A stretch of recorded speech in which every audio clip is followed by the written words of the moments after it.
เด้อว้าวเริ่มไหนมีแต่ปลาหันน้ำไหนเริ่มเลยเริ่มวันเริ่มก่อนเริ่มเบิ่งนี่มันดีวะ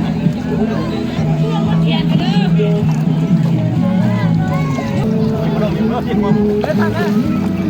พูดมันเลิกเลยโอ้มันเลิก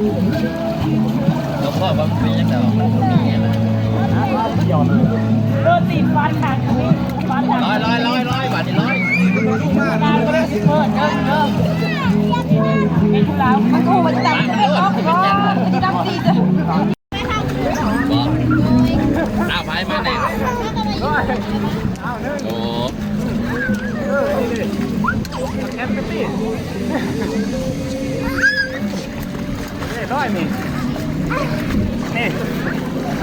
ไปสมัครกันเอ้าโอ้โห